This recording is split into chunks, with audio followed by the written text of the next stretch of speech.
All right, we just saw Governor Chafee was touring the area. Other lawmakers have been making their way around the state to gauge the damage, too. Yes, and we've been hearing a lot of information today. I think at noon today, Governor Chafee was saying that we already have an emergency declaration, but we do not know yet whether or not we're going to need a federal disaster declaration. We have the emergency declaration, and Senator Reed joins us now. And you just got off the plane. What did you see? Actually, it was a helicopter from the National Guard, and we saw the whole state.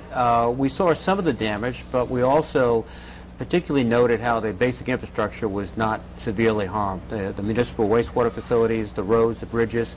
There's a lot of shore erosion. Some boats, but not as many as I expected, broke through free from the moorings.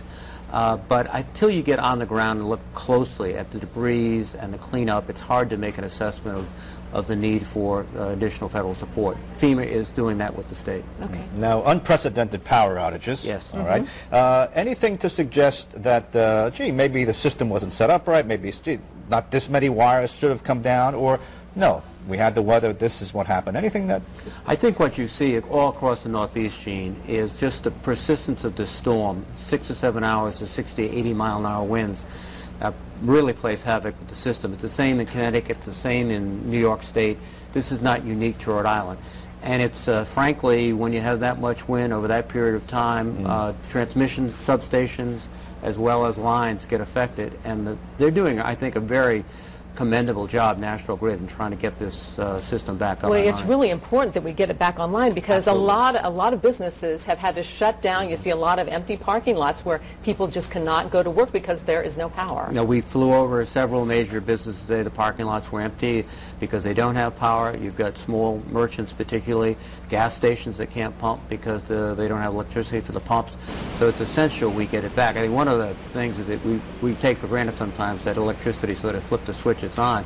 Right. It is a critical aspect of everything we do in the state. Yeah, people really do have to be patient.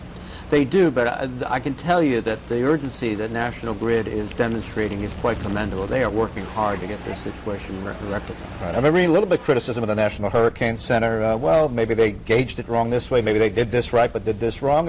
Anything that you'd like to look into after the storm, or you're satisfied with what has been the federal government's response? I think they took very wise precautionary steps. They didn't try to sort of dismiss this. They took the worst case and they said it is the worst case. They were good about the meteorology. I think it's hard to predict the path exactly. That's the nature of these hurricanes. But overall, they stayed in close contact with the state. That's one of the reasons we were well prepared. They get good weather reports consistently. All right. Senator Jack Reed, thanks for coming in. Gene. Thanks. Thank you, Senator.